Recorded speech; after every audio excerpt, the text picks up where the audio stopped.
Lors du procès du drame de Millas qui s'est déroulé du 17 septembre au 9 octobre 2022 au tribunal correctionnel de Marseille, nos journalistes Corinne Saboureau et Laure Moissé ont pu rencontrer Nadine Oliveira, la conductrice du bus scolaire impliquée dans l'accident, ainsi que son avocat, Maître Codoniès. La première question qu'on se posait, c'est déjà comment vous vivez ce début de procès? C'est très difficile parce que ça me replonge dans le jour où on a eu cet accident. Ça le fait revivre et d'avoir entendu ce matin le témoignage des enfants, j'étais pas au courant de ce qu'ils avaient vécu, la chose, comment ils avaient vécu la chose.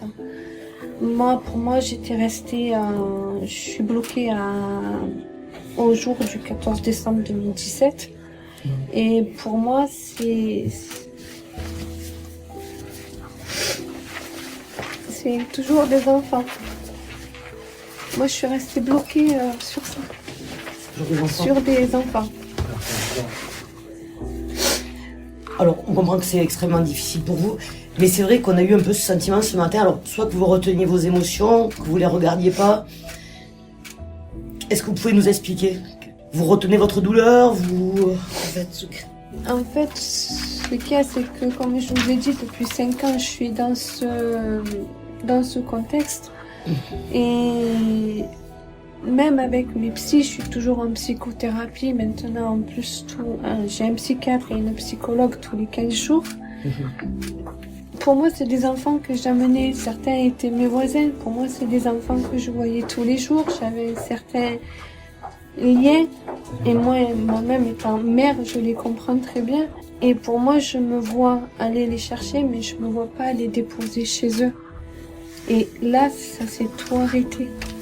Et même avec ma psychologue avec laquelle je travaille, je n'arrive pas à parler d'eux, si vous voulez. Pour moi, les enfants, c'est ma douleur.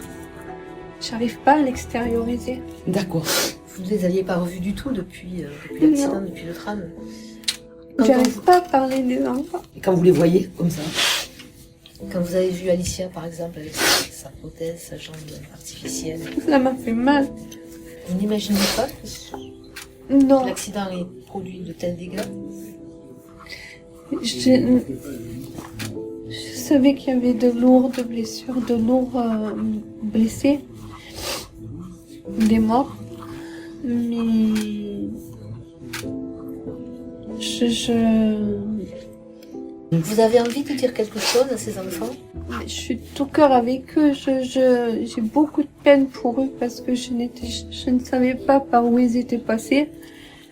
Et je comprends très bien qu'ils m'en veuillent puisque pour eux, c'est moi qui étais au volant. Donc, c'est ce sentiment de culpabilité que j'ai depuis le début.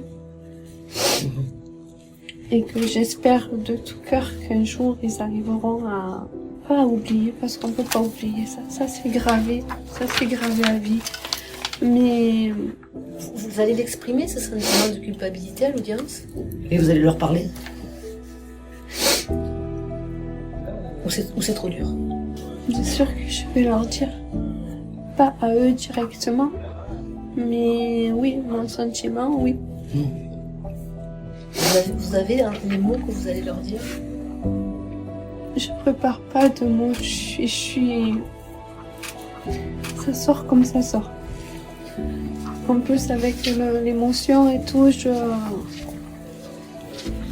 peux pas préparer de phrases pour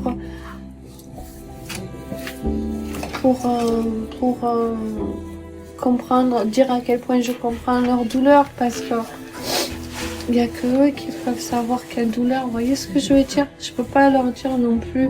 Je me mets à leur place parce que personne peut se mettre à leur place comme personne peut se mettre à ma place. Et qu'est-ce que vous attendez de ce procès? Qu'il vous...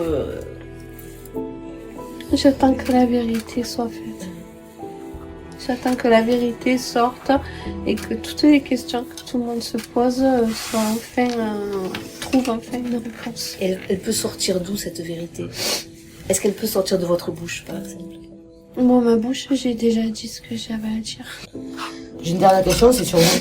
Est-ce que vous vous sentez seul dans ce procès? Seule? Oui, est-ce que vous vous sentez seul puisque vous êtes Non.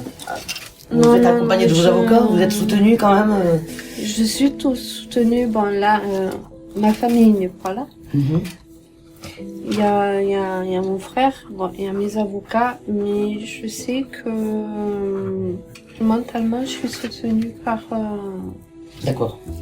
Comment beaucoup vous de imaginez, monde. comment vous imaginez la fin de ce procès, l'issue de ce procès, l'après-procès? Comment ça va se passer pour vous?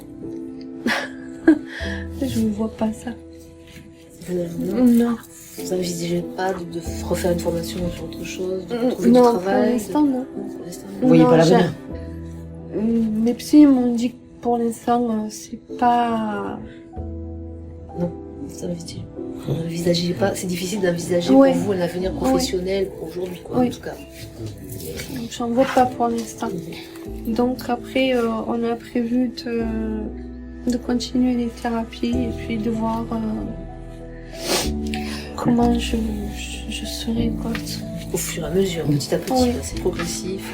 Oui, Le plus dur sur ces 2 jours, ça a été quoi pour vous? ça a été de revenir sur l'accident. Et ça a été de voir les enfants. Quelle image vous gardez de cet accident au fond de vous? De me réveiller par terre et de voir le bus au loin. Et d'entendre les cris des enfants. Est-ce que là, vous voyez le bus et l'entrée coupée en deux? Je le vois quand j'essaye de me lever, mais je peux pas me lever. D'abord, ce que je voulais vous dire, c'est que moi-même, j'ai été très ému en entendant les familles et les parties civiles. Et c'est vrai que la perte d'un enfant, ça a des répercussions, pas simplement sur le chagrin immense que peuvent avoir les parents, mais j'ai bien compris qu'il y avait pas mal de foyers qui avaient été déstabilisés par ce manque, parce que l'enfant avait disparu du foyer, et c'est très émouvant. Et je pense que, enfin moi j'ai écouté ça jusqu'au bout, et je prends la dimension quand même des répercussions d'un sinistre d'une telle gravité.